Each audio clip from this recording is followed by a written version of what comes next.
Welcome to Daily Devotion with Ken Gurley. Devotions designed to inspire you on your daily walk with God. Here's your host, Ken Gurley.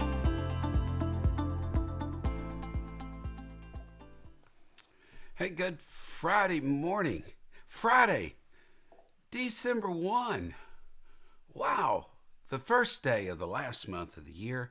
What a great day to be with the Daily Devotion family. Happy that you're here. Paula, Dave, Sandra, good to see all of you guys, and I hope all is well this wonderful Friday morning. Looking out the window, it is foggy out here. I mean, just foggy. I thought I needed to clean my glasses at first, but I think it's just foggy out there. But anyway, I'm glad you're here. And we're in a no fog zone. That's it, no fog zone here in Daily Devotion. Seeing clearly, looking forward to a great day, great weekend. Looking forward to be ministering in Pearland this weekend, and some good things happening, and a lot of great things planned over the next few days. And I pray, I trust that it is a blessed day for you. We are in 90 days, kengurley.com. You can find that book, or jump over to pentecostalpublishing.com. You can find the book. We're doing this, closing out the year, dealing with Blessed, 90 Days to Change Your World. This week, we've done something unusual. We've never done it before, but we are promoting a book called Fast Forward. In fact, today's title of this devotion, closing out this subject, this week, I'm using that, borrowing from the title, Fasting Forward. And many of you have taken advantage of this. We have many more in the mail. I got a text from my office yesterday. So many of you were responding. So here's the deal.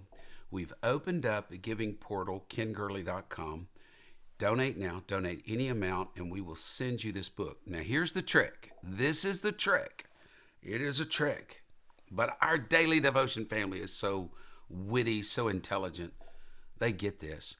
You're going to get a receipt, and on that receipt is an email address. We will not have your physical address.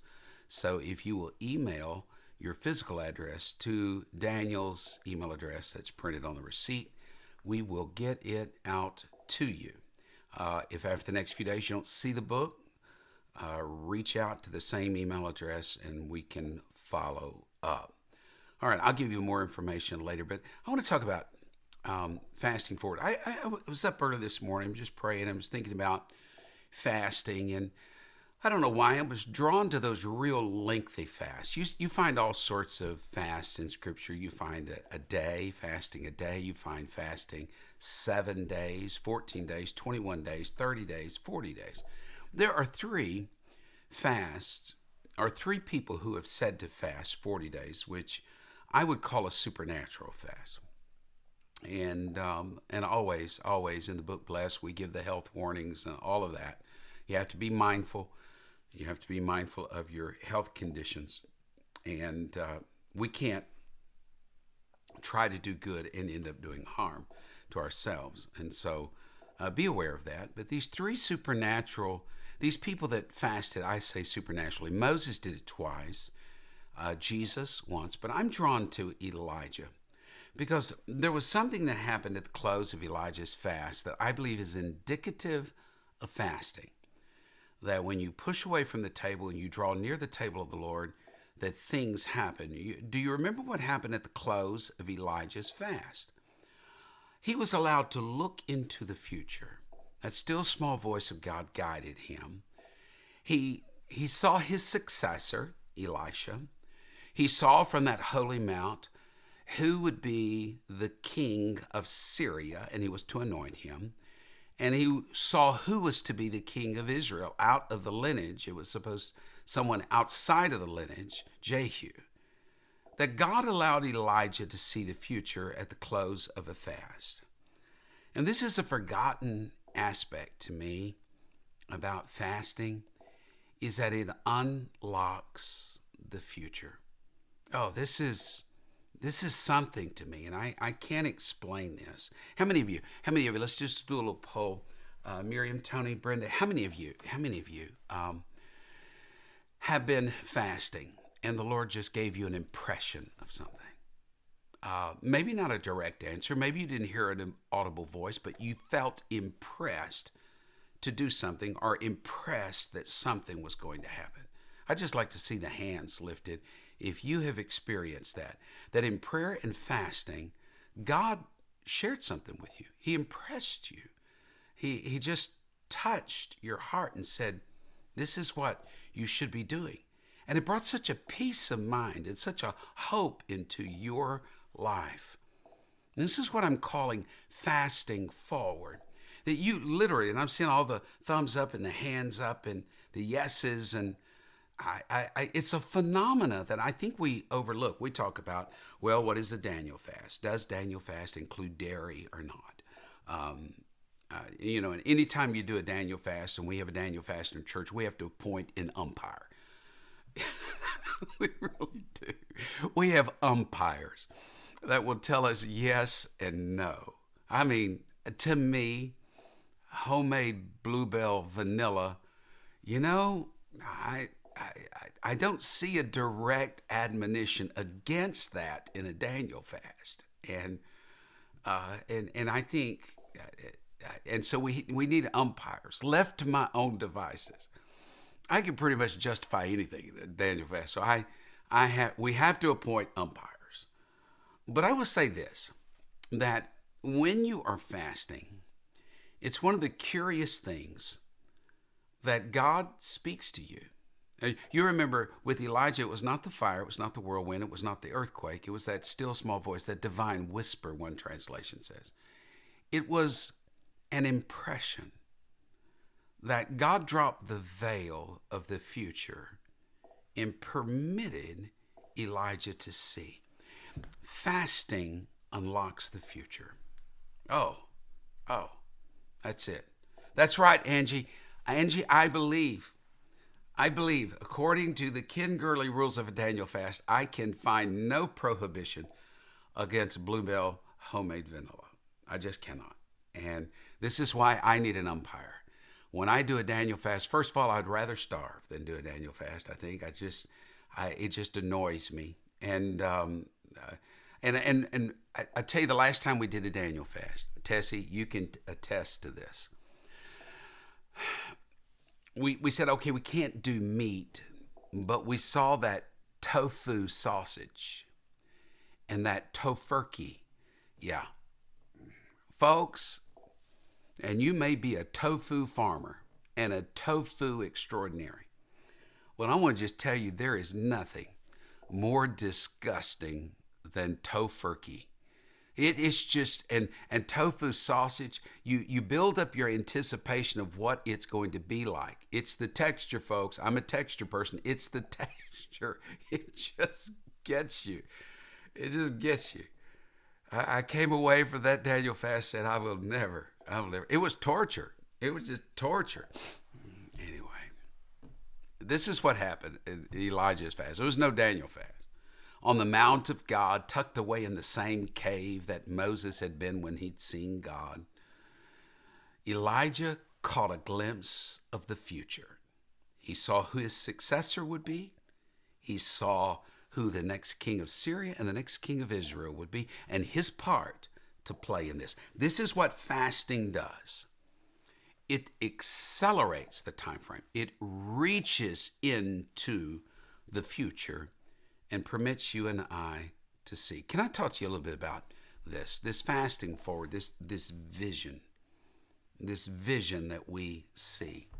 I want to paint tomorrow for you just a little bit, because I would tell you, in the midst of fasting, you begin to apprehend and lay hold on tomorrow. You actually start expanding the territories and the boundaries and the perimeters of your life through fasting. You see who you are becoming and where you are to be and how to position yourself for the future. This is why fasting plays such an important role. It's not just the deprivation of the flesh. It's not just walking around saying, I am so hungry I could eat a house. I'm so hungry I could eat tofu. I mean, you're just, that's not what fasting is all about. It involves that, yes, but fasting unlocks the future. It positions you into a forward stance.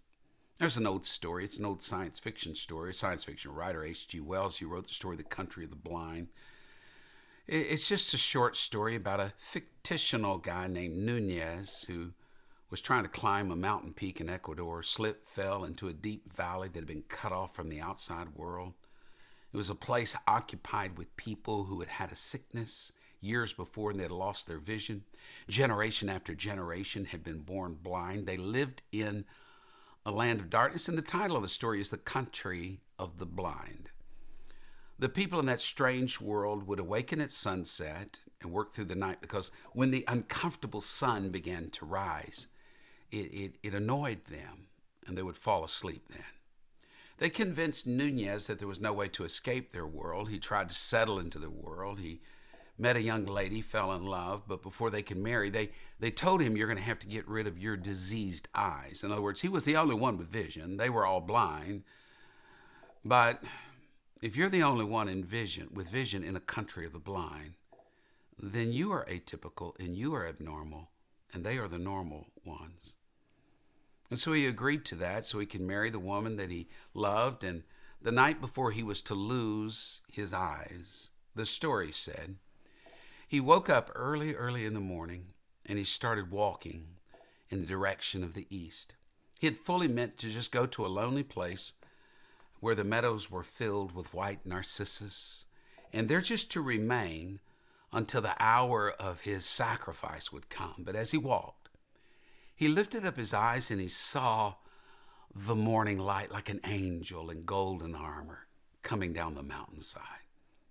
And it seemed to him that before this splendor, he in this blind world, his love and all, it was nothing but a pit of sin. And he didn't turn aside as he meant to. He just kept moving toward the light, the country of the blind. You see, as we move toward the light, we exit the country of the blind. As we walk in the light as he is in the light. And part of walking in the light with the Lord is experiencing seasons of fasting. Now, my patriarchs, the people who taught me, my mentors always taught me you pick one day out of the week to fast. Some of them had 2 days. Some would do 3 days a month, and some had seasons of the year. I think you need to find in God when that time should be. I don't think it should be regimented by someone from without, but from you and God. But I will say this, there should be seasons of times. I was talking with someone yesterday and who had a huge decision to make. And the first thing out of his mouth was this: I've got a huge decision to make. I need to know what to do for tomorrow. And so I will begin to fast and pray. And fasting forward. When you're faced with something looming on the horizon, and you need to see through that obstacle and that hindrance, there's nothing like fasting that'll get you out of the country of the blind and lead you into your tomorrow.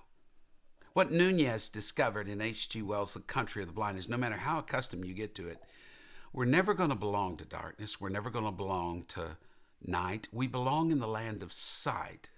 That there's no more valuable possession you have than your spiritual vision. That you and I are to lift up our eyes and say, I want to see. I want to see. William Blake wrote that beautiful, beautiful poem. And did those feet in ancient time walk upon England's mountains green? And was the holy Lamb of God on England's pleasant pasture seen? You may not recognize that phrase, but this one you will. Bring me my bow of burning gold. Bring me my arrows of desire. Bring me my spear, O clouds unfold. Bring me my chariot of fire. He was a poet. He was a visionary. He once said, I have 1,010,000 things to say to you because my heart is full of futurity. My heart is filled with the future. If you want to see into the future, if you want to fast forward into your tomorrow, hey, would you like to know what 2024 is going to be like? Would you like to know what next spring holds, next summer holds? I can promise you fasting unlocks the future. Fasting will give you an intended destination that God will just put on the horizon and say, I want that. The Bible says David served his generation, and we're sort of in a prearranged marriage situation, is that God prearranged our times, that we are married to this day. We are married to this day. But just because we're living in today does not mean that we can't climb the peak through fasting and look into the future. I mean, think about it. Moses fasted twice for 40 days, and he was on the mountain both times. There's something about fasting that elevates you and gives you perspective to see farther. Yes.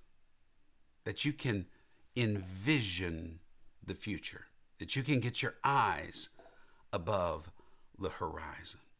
This is what prophets were called in the Old Testament. They were called seers, that they saw things others didn't see, and they were called oracles, that they were mouthpieces to speak things others weren't saying.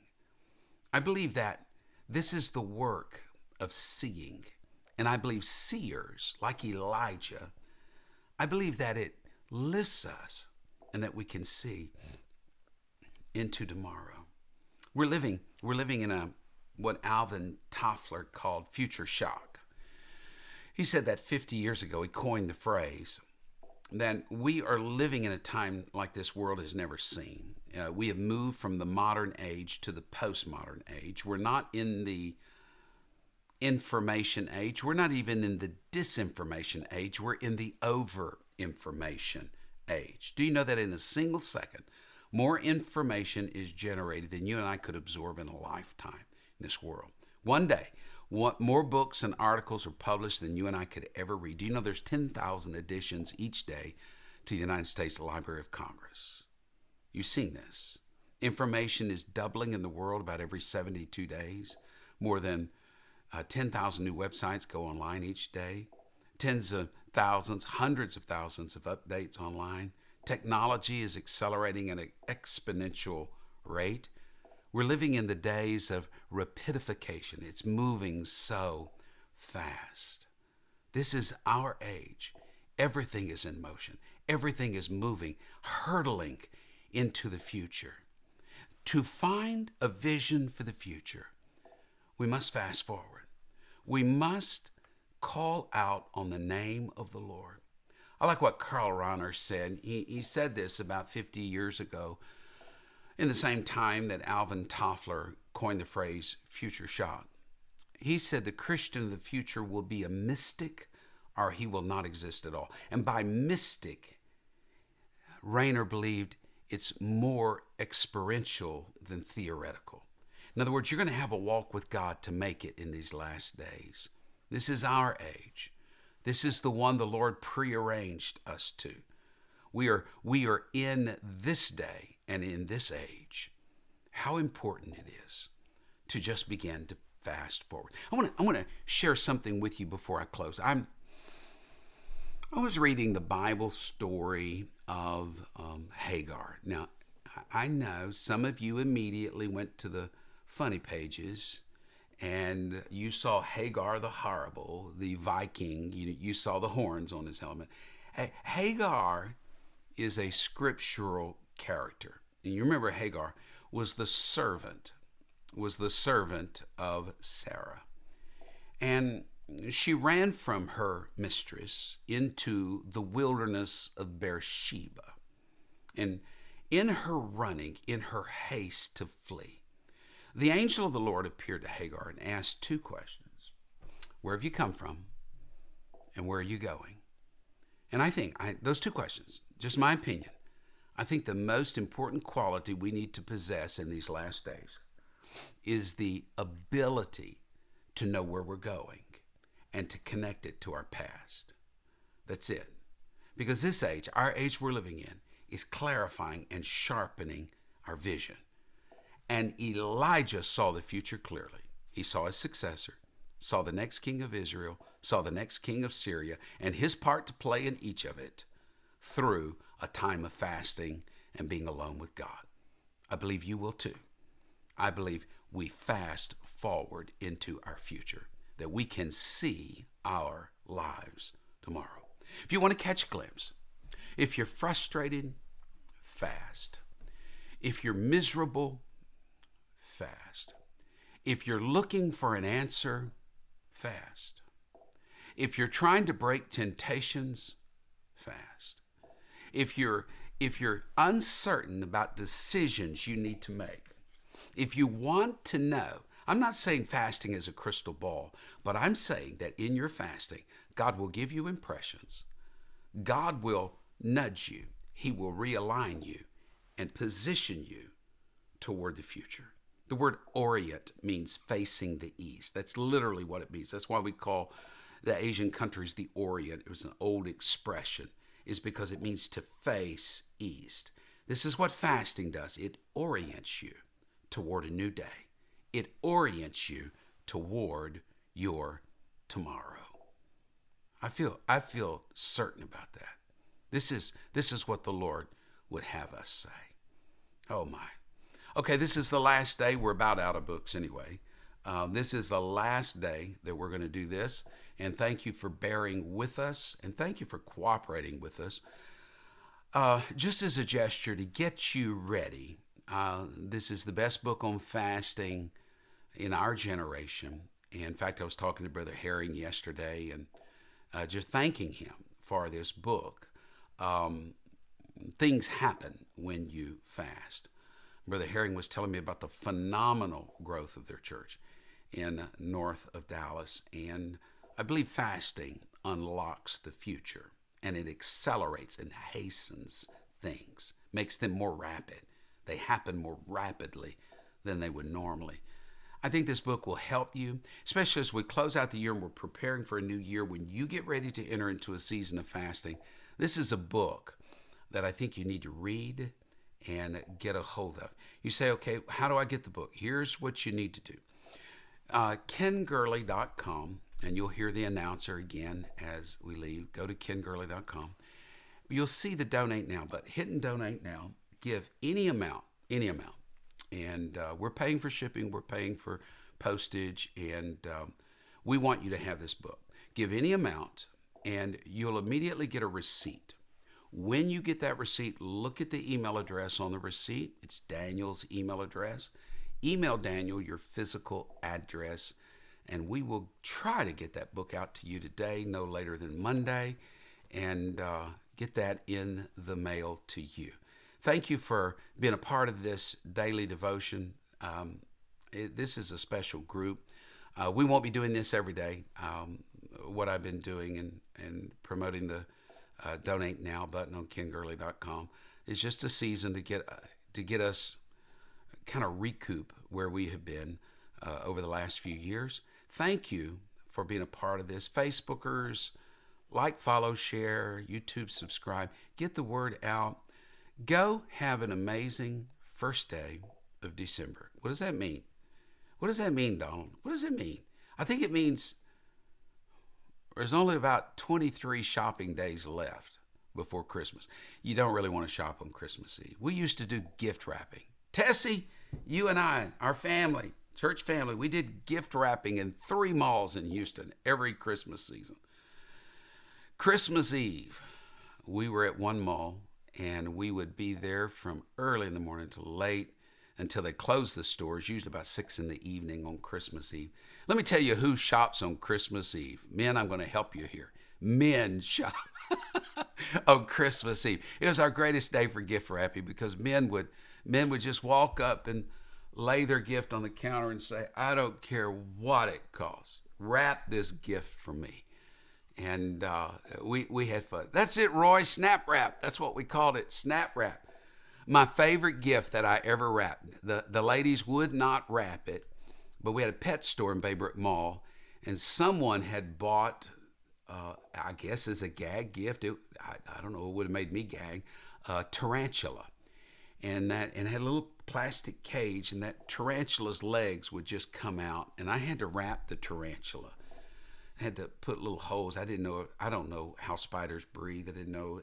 I had to, And every time I put a little hole, that leg would appear through that hole. It was the most enjoyable gift I think I ever wrapped. Yeah. Okay, I got to shut up. Go fast forward. Have a wonderful day. And may the Lord be with you. We'll look forward to seeing you again come Monday morning. God bless. Thank you for sharing in Daily Devotion with Ken Gurley. We pray this ministry has been a source of encouragement and strength to you. Please be mindful that your financial support enables us to meet with you each day. To give a donation or connect with us, visit our website at kengurley.com. There you will also find the latest books, podcasts, and resources. Blessed 90 Days to Change Your World is Pastor Gurley's latest book. You can get your copy of this life-changing book at kengurley.com. May God's favor rest on you in every way. Until we meet again.